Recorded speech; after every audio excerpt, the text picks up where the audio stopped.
Sem demora, eu quero convidá-los a abrir a sua Bíblia comigo no Evangelho de Jesus Cristo, segundo escreveu Lucas, no capítulo 18.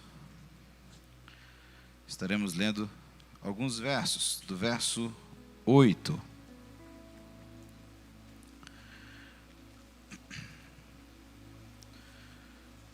Lucas, no capítulo 18, do verso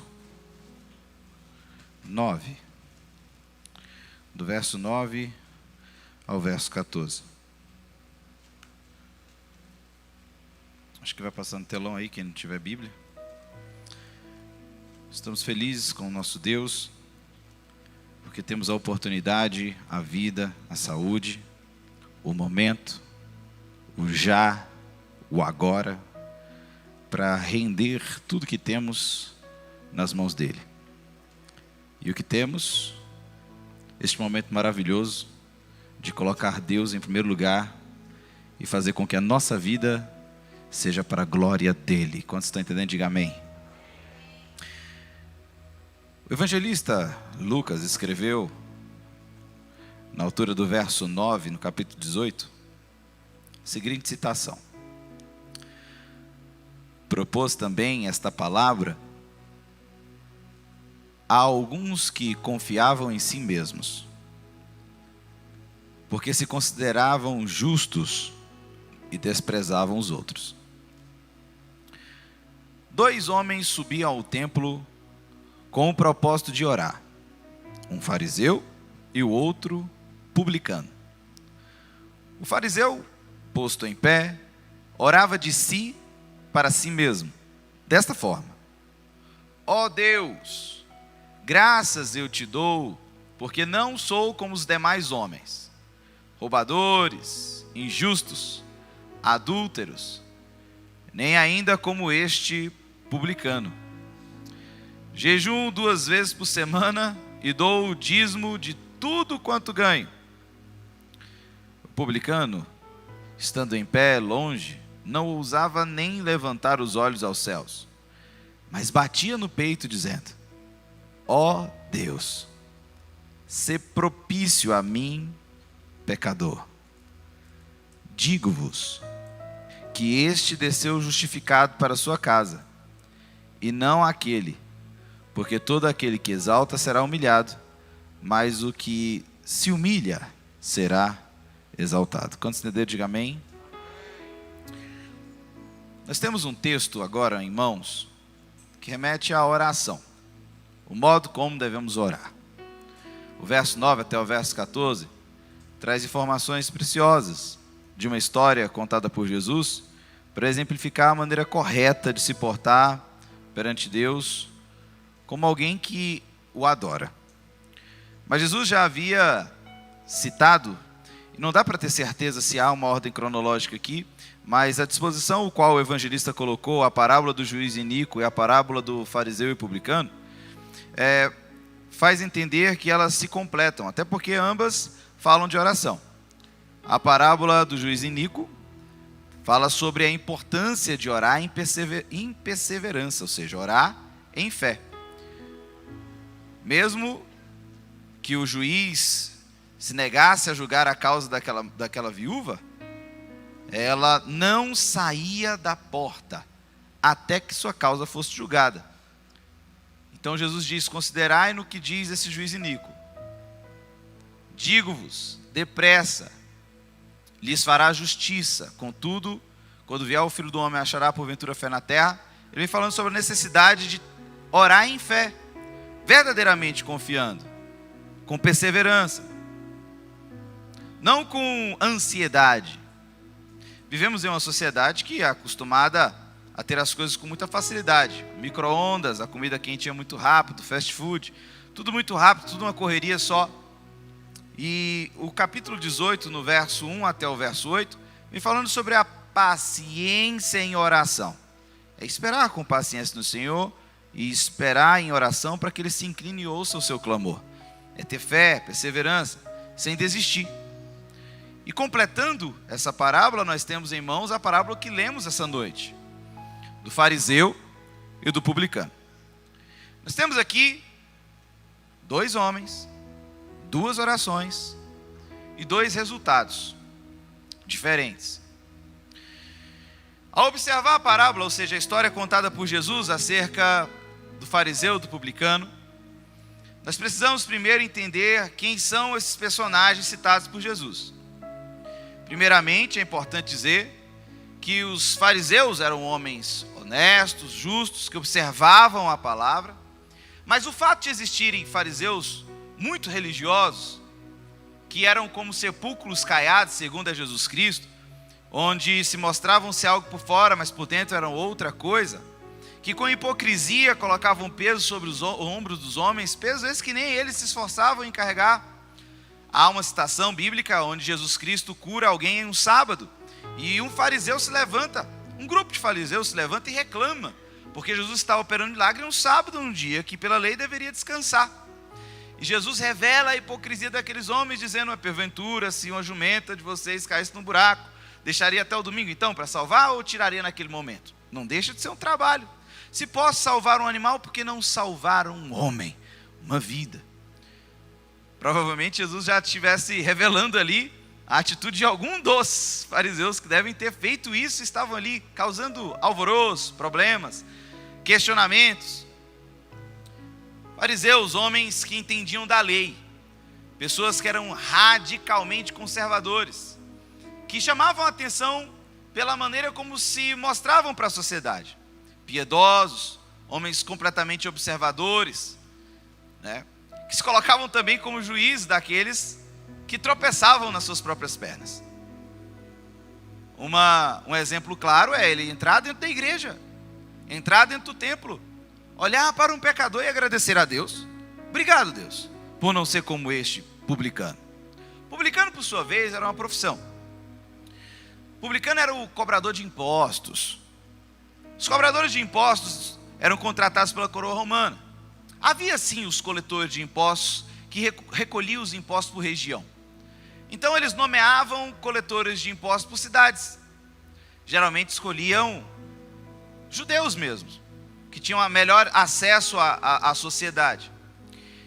Ao observar um judeu aceitar uma proposta como essa, de ser um cobrador de impostos, sendo que a coroa romana cobrava impostos demasiadamente pesados sobre aquele povo, que se revoltavam contra a coroa e esperavam a libertação.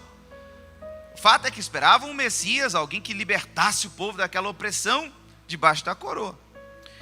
E ver um conterrâneo fazer parte desse absurdo que é colocar mais jugo sobre a vida do povo, faz com que eles se revoltem. Então, ao observar um publicano passando pela rua, era como observar uma prostituta. Era como observar alguém que não era digno de um bom dia, uma boa tarde, uma boa noite ou um aperto de mão. O fato é que os publicanos, eles eram escorraçados mesmo pelo seu próprio povo. E não importa se ele cobrasse ou se não cobrasse taxas excessivas. O que acontecia é que, embora a coroa já impusesse um imposto abusivo, para lucrar de maneira imprópria, eles ainda aumentavam, entregavam para a coroa o que era pedido e ficavam ainda com pouco para eles, fazendo assim mais raiva aos seus conterrâneos. Então, quando ele se coloca de pé na sinagoga e começa a orar, dizendo: obrigado, Deus, porque eu não sou prostituto, adúltero, obrigado, Deus, porque eu não sou pecador, obrigado, Deus, porque eu não sou como esse publicano, ele coloca o publicano, um homem, um profissional, um cobrador de impostos, na mesma medida da mais baixa ralé ao âmbito religioso, lá embaixo, e social aos olhos daquele povo. Nós temos aqui uma problemática, porque embora fosse consensual, embora fosse aceitável voltar as costas para um publicano, embora todos fizessem isso, havia uma admiração pelo fariseu, porque dentro da religião eram homens que chamavam a atenção. E essa admiração, eles faziam questão de reforçar essa imagem, impondo à sociedade, àqueles que lhe cercavam, um status, o qual conquistavam por um marketing muito pessoal. Faziam questão de orar, em alta voz para que todos escutassem as suas orações. Faziam questão de deixar bem claro aquilo que faziam. E não davam uma oferta sem tocar trombeta e dizer que deram. A oração foi feita em alta voz, não foi curvada, não foi de joelho perante Deus, foi em pé, olhando para os céus e gritando: Deus, muito obrigado, porque eu não sou como um adúltero, não sou um prostituto, não sou como esse publicano. Eu jejuo 2 vezes por semana e ainda dou dízimo de tudo que tenho. Mesmo que a lei dissesse que o fariseu deveria jejuar 1 vez por ano, mesmo assim ele faz questão de dizer que jejua 2 vezes por semana. Ele toca trombeta para si mesmo. Ele chama a glória para si. Ele se justifica e mostra para todos que estão ali que ele não é carente de misericórdia nem de perdão. Afinal de contas, ele cumpre com todo o cronograma e com todo o script que lhe foi dado. Agora, por sua vez, nós temos alguém do outro lado que sabe a sua situação de pecador, que é carente de amizades, que sabe que o seu povo não o aceita, que sabe a situação difícil que ele está vivendo. Alguém que não se ilude, alguém que se conhece, alguém que não coloca autojustificação, que não traz uma justificativa, que não conta desculpas para Deus. Ele não diz para Deus: Deus, o Senhor sabe que é meu emprego, o Senhor sabe que as coisas estão difíceis e é bom às vezes se dar bem um pouquinho, o Senhor sabe que não faz diferença, 30%, 40%, 10% a mais para mim não faz diferença. Ele não tentou se justificar, ele não teve coragem de olhar para os céus, batia em seu peito desesperadamente e gritava: tenha misericórdia de mim. Ele vai olhar para Deus, e a minha tradução vai dizer que ele diz: Deus, sê propício a mim. Propício de propiciação, ou seja, justificação e perdão dos pecados. Aquele que nos propicia, Jesus. Ele está clamando por misericórdia. E quando observamos uma história como essa, a gente começa a refletir sobre a oração, sobre tudo que aqui observamos, e nós encontramos uma oração muito forte, mas muito egocêntrica, e nos preocupa porque, de fato, às vezes nos deparamos com situações parecidas com essa que Jesus cita aqui, onde muitas das vezes, porque cumprimos com alguns deveres básicos, julgamos ser melhores que os outros. Talvez não tenhamos coragem de levantar a voz e dizer: Senhor, muito obrigado por não ser um adulto, muito obrigado por não ser um pecador, muito obrigado por não ser... Talvez eu não toque trombeta dizendo muito obrigado por não ser um gay, uma prostituta, algo do gênero. Mas às vezes a minha atitude preconceituosa, a minha atitude de um passo atrás para com essas pessoas, possa ser crucial para mostrar verdadeiramente o que há dentro do meu coração. A Bíblia diz que a boca fala do que o coração está cheio. E o coração desse fariseu estava cheio de orgulho, cheio de si mesmo, cheio de autojustificação e cheio de uma confiança furada e fajuta nele mesmo e nas suas conquistas pessoais. O fato é que quando falamos de religião, falamos da possibilidade, e não estou falando da religião cristã, nem especificamente da evangélica, mas estamos falando de todas as religiões. É possível simplesmente, através da religião, mudar o nosso estereótipo. Posso aparecer aqui de turbante, barba grande e com alguma coisa muçulmana e dizer que sou muçulmano. Eles passam a acreditar porque estão vendo que por fora estou conseguindo provar isso. Mas há um problema quando olhamos para essa facilidade de se adaptar ao meio. Nosso Deus está muito atento aos nossos corações. E embora ele tivesse a plena convicção de que tudo o que ele está fazendo era o suficiente para vangloriar-se perante Deus, Jesus olha para aquilo e deixa bem claro no final do texto: Digo-vos que foi o publicano que desceu justificado para a sua casa, e não aquele que se exaltou. Porque aquele que se exalta é humilhado, mas aquele que se humilha é exaltado. Se humilhar é reconhecer de fato quem somos. E a nossa estrutura humana falha, onde não temos a possibilidade de garantir, não há possibilidade de garantir que não falharei.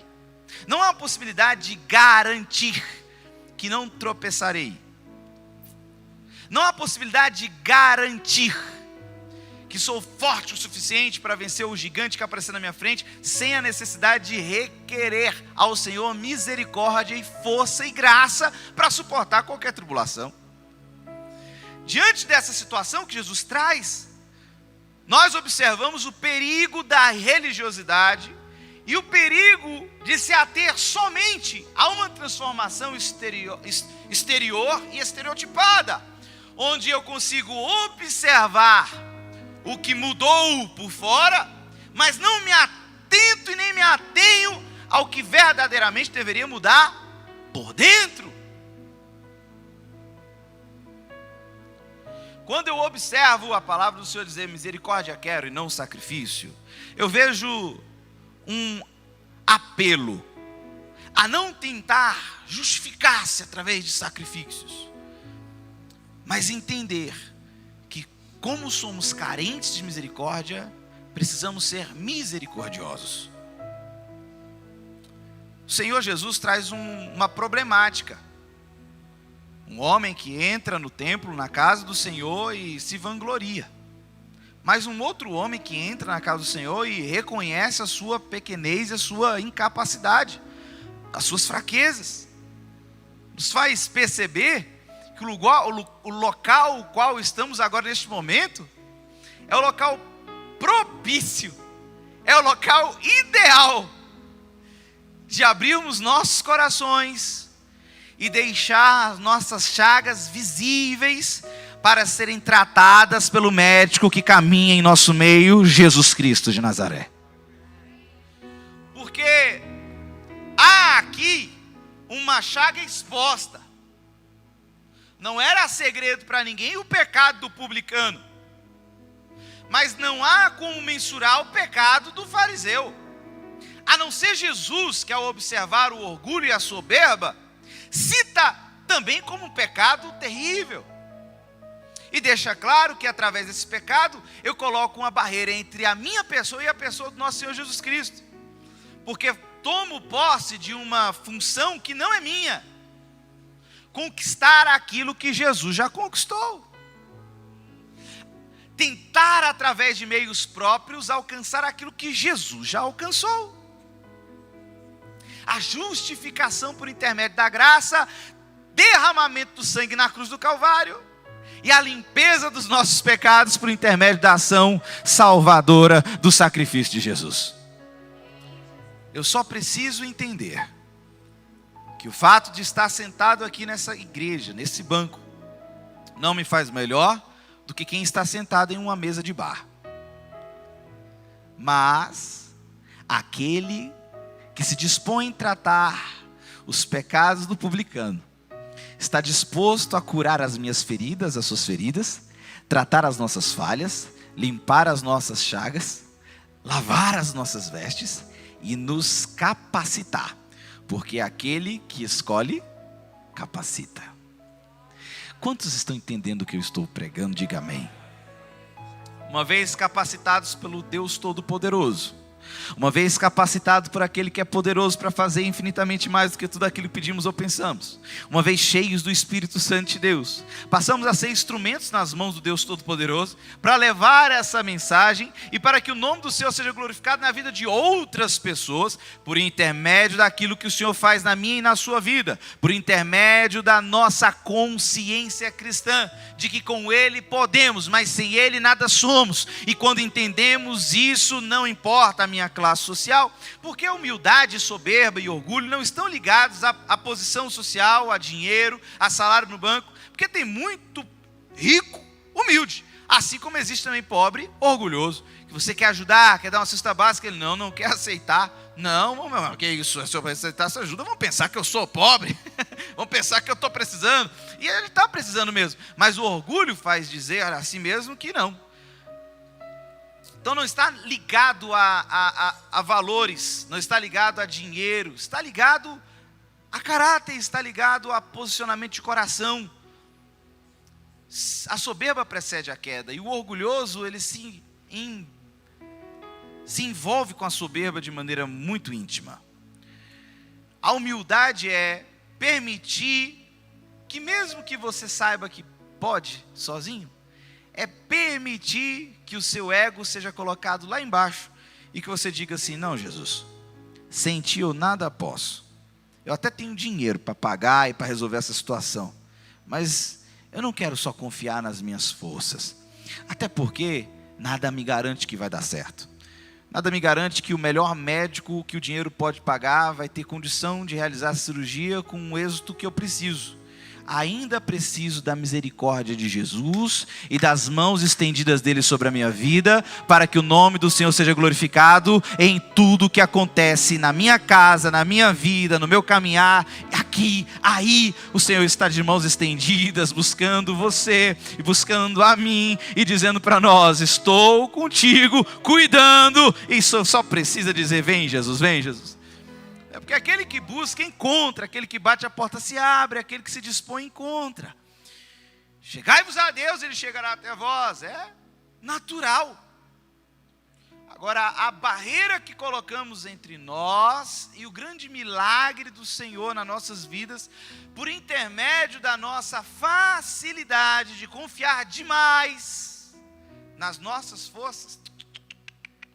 Uns confiam em carros, outros em cavalos, mas nós, Igreja Oceano da Graça, faremos menção ao nome do Senhor todo o tempo. Quantos creem, digam glória a Deus. Quantos creem, digam aleluia.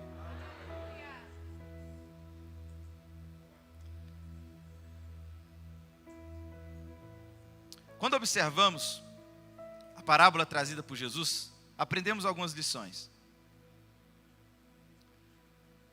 Entendemos que alcançamos o perdão, que alcançamos essa graça, essa misericórdia, conquistada já por Jesus na cruz do Calvário.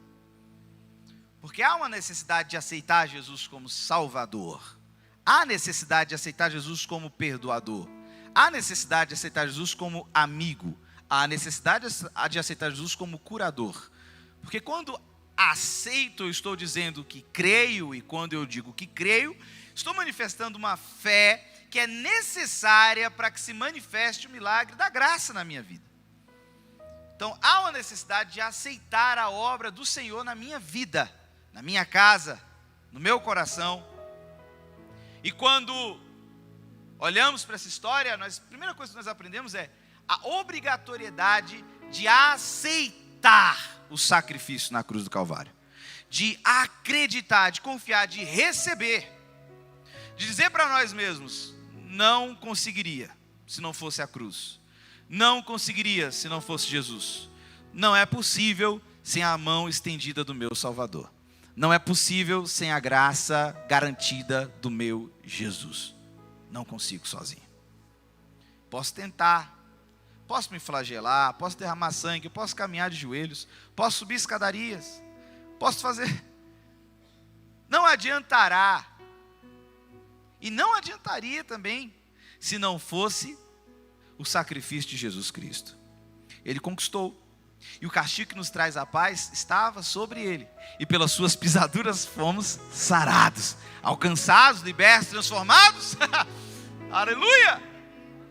Porque sabemos que ele tem o poder para alcançar os nossos corações, nos abraçar e trazer vida, e vida com abundância. Quantos estão entendendo? Diga amém. Tudo que precisamos entender.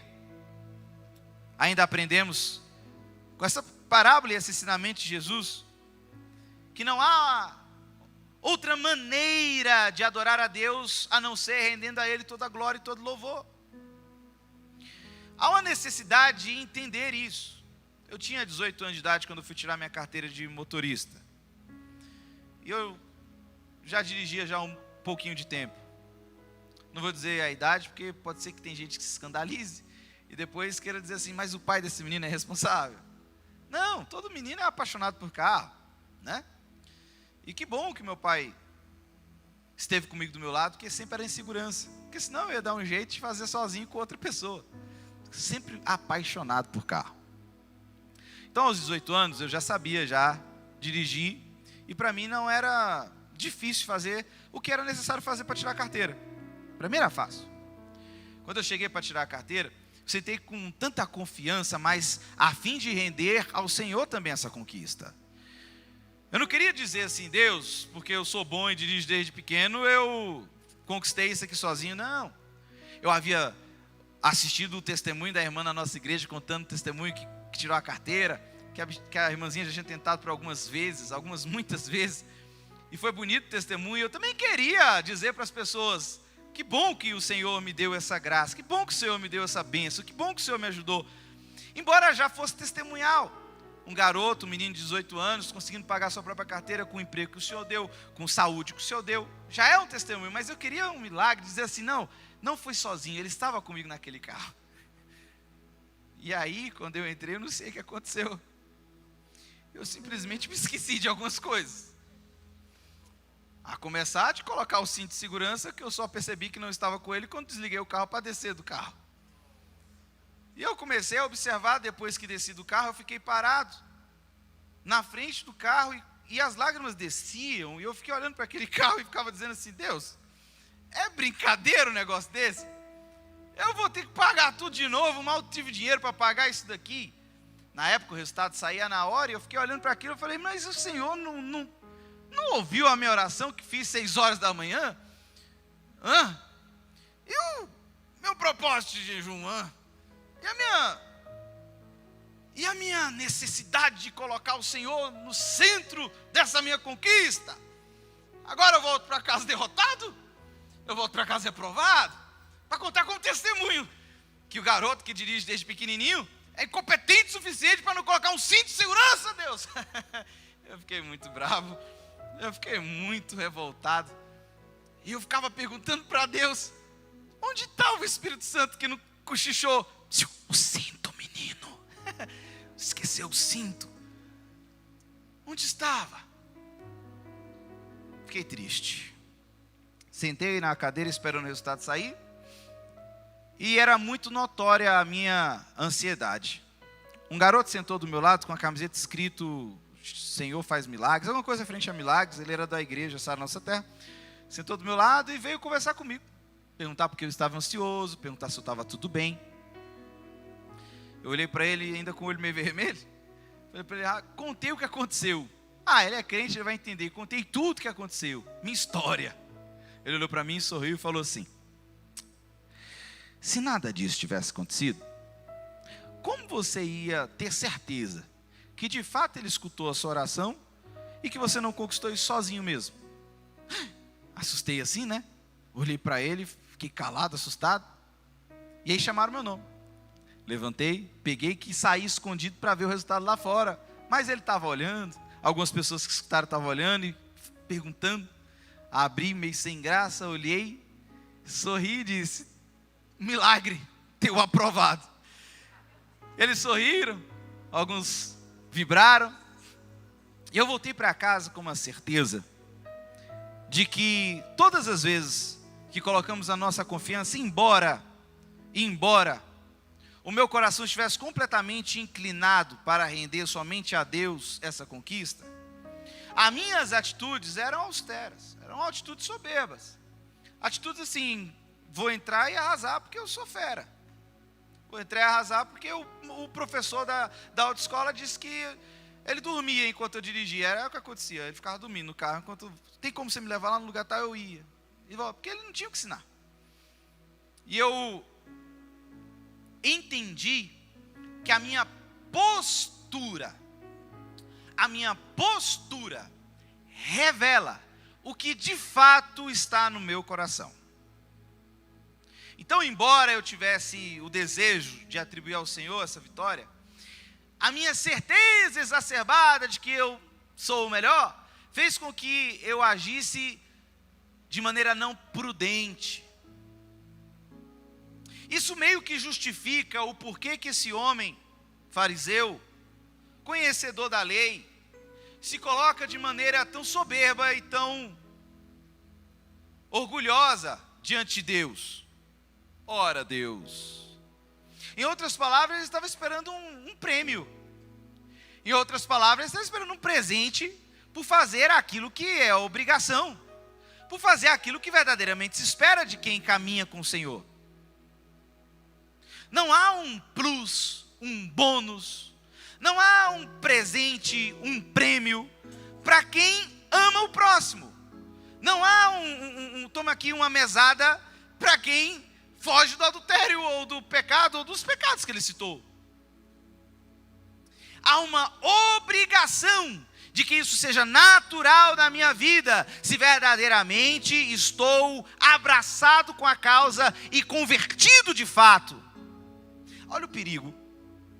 Ele tinha tanta certeza de que não precisava de perdão, que ele só dá glória a si mesmo. E o perigo disso é acreditar que não precisar de perdão, porque está se esforçando sozinho pelos seus próprios méritos, faz com que o coração endureça e não haja necessidade de se curvar diante do poder maior de Deus. Mas até quando Jesus pergunta, e aí, então quem estão dizendo que eu sou? E Pedro diz, tu és o Cristo, Filho de Deus vivo? O nosso Senhor Jesus olha para ele e diz, não foi carne nem sangue que te revelou, mas Deus, mas o Espírito de Deus. Ou seja, até para crer, até para acreditar, até para manifestar quem de fato é Jesus na nossa vida, eu preciso da ajuda do Espírito Santo de Deus. Aquele que convence do pecado, da justiça e do juízo, se manifesta para me guiar, me levar, me auxiliar. Não há possibilidade sem Ele eu conseguir conquistar. Não há possibilidade sem Ele eu conseguir vencer. Não há possibilidade sem Ele eu conseguir alcançar algo da parte do Senhor no quesito misericórdia e graça. O perigo de olhar para si mesmo e se julgar bom demais para ser verdade, faz com que a gente não entenda a misericórdia que é a causa de não sermos consumidos. Não é pelo que eu faço, e não faço para conquistar nada, faço porque já conquistei. É porque sou salvo em Jesus Cristo que todo o meu coração se inclina à obra do Senhor Jesus. É porque sou salvo em Jesus Cristo que todo o meu coração se inclina a amar o próximo. É porque sou salvo em Jesus Cristo que todo o meu coração se inclina a glorificar o nome dEle em todo momento. Não ao inverso, não de outra maneira, não ao contrário. Porque se eu começar a me esforçar, porque se eu quiser, pela força, demonstrar às pessoas que estão ao meu redor que eu amo o próximo, eu vou começar a fazer o que muita gente fez, o que muita gente faz e o que esse fariseu fez. O fariseu gritava para que as pessoas escutassem: eu dou o dízimo de tudo que recebo. Hoje, pessoas filmam e postam na internet quando ajudam alguém. Eu já vi o absurdo da pessoa dar 2 pacotes de arroz para uma pessoa e tirar foto. Depois da foto ele tira um dos pacotes para poder dar para outra pessoa e tirar mais uma foto. Então aparentemente na foto ele deu 2 para eles, mas não, era um para um, outro para outro. Então, essa atitude mostra um sentimento farisaico dentro, enraizado em corações de convencidos dentro da igreja. E não convertidos que de fato estão observando o que verdadeiramente importa.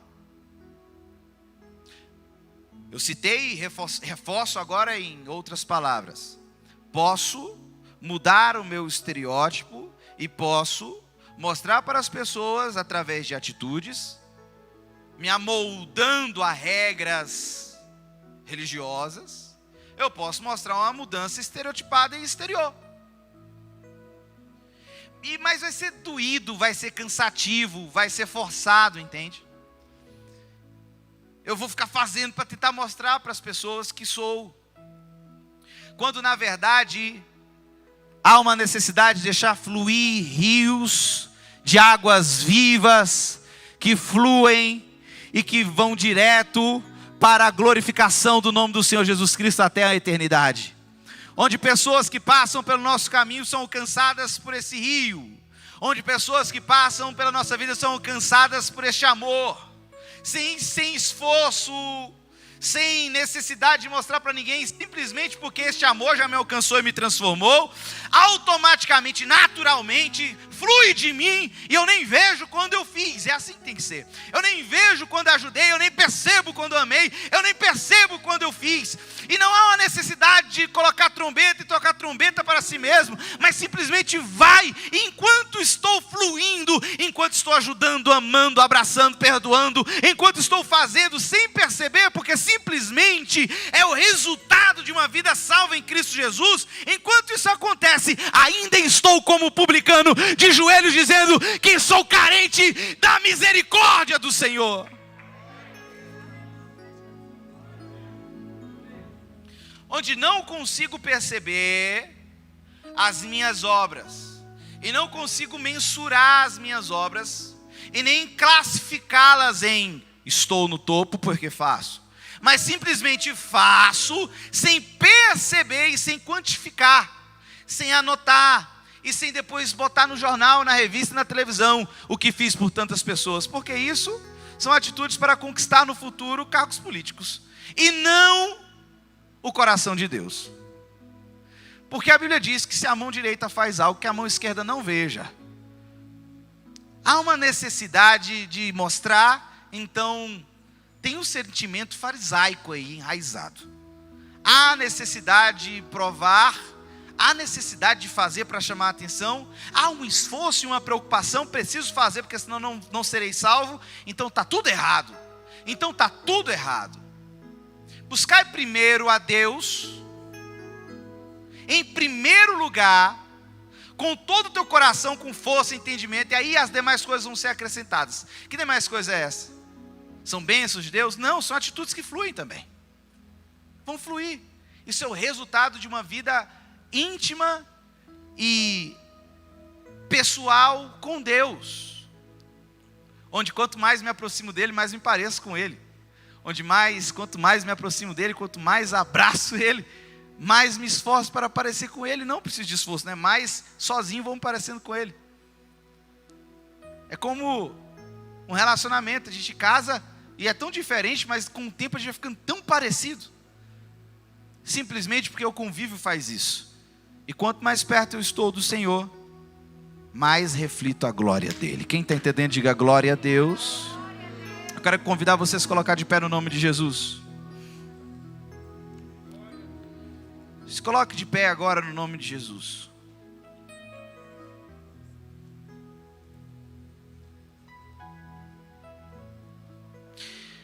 O elogio humano, ele pode ser perverso e enganoso.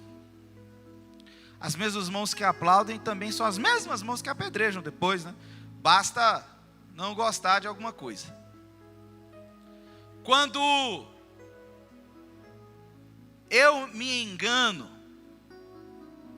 quando eu me coloco em uma posição de merecimento, onde eu mereço porque fiz, se tratando de reino, isso não dá certo. Se tratando de reino, não é assim que funciona. Porque não é por merecimento. Eu não estou aqui, nem você está aqui, para mostrar que somos melhores do que ninguém. O pecado desse publicano estava exposto. E por estar exposto, ele foi violentamente escorraçado pelo fariseu. Porque ele viu o pecado do publicano, porque ele sabe o erro do publicano. Quando na verdade este ambiente, este local, existe para que aconteça completamente ao contrário. Ao perceber a fragilidade exposta do meu irmão, ao invés de dizer para Jesus, obrigado porque não sou como ele, um pecador, um mentiroso, um mal pagador, obrigado que eu não sou como ele, Jesus, ao invés disso, Eu preciso ser instrumento nas mãos de Deus para auxiliar essa pessoa nessa caminhada cristã. Eu preciso ser usado por Deus. Preciso ser instrumento nas mãos de Deus. Eu preciso estender as mãos para que o amor flua e as vidas sejam alcançadas. Porque quem não ama não conhece a Deus, porque Deus é amor. Não há necessidade de se esforçar, filhão. Não há necessidade de fazer força. Sabe aquela força? Deixa eu mostrar para o povo que eu trouxe uma cesta básica. Não. Enquanto você estiver fazendo a sua compra, que você estiver comprando e colocando a sua comida no carrinho, seu coração vai queimar. Talvez uma lágrima vá descer dos seus olhos. Talvez o coração vá disparar. Porque o Senhor trará à sua memória uma família que está orando, pedindo: Deus, abre as portas porque estamos precisando de ajuda, Jesus. E você será instrumento. Enquanto você está orando, sozinho na sua casa, o Espírito Santo vai trazer à sua memória chineses cristãos que estão dentro de cadeias porque simplesmente são cristãos. E você vai se lembrar e vai chorar e orar por eles. É assim. Sem a necessidade de tocar trombeta, sem necessidade de dizer para os outros o que você está fazendo. Simplesmente vai fluir com uma naturalidade tão incrível, tão magnífica, que você perceberá que todo o sentimento farisaico foi embora. E como aquele publicano, você vai estar só pedindo a Deus misericórdia. E o Senhor vai estar depositando a misericórdia dele sobre a nossa vida. E dizendo para mim e para você que nós podemos com Ele, porque com Ele podemos todas as coisas. É Ele que nos fortalece. E a gente vai fluindo, caminhando e abençoando vidas. Porque Ele nos abençoou primeiro, porque Ele nos amou primeiro, porque Ele nos perdoou primeiro. E a gente vai fluindo. Deixa fluir nessa noite em nome de Jesus.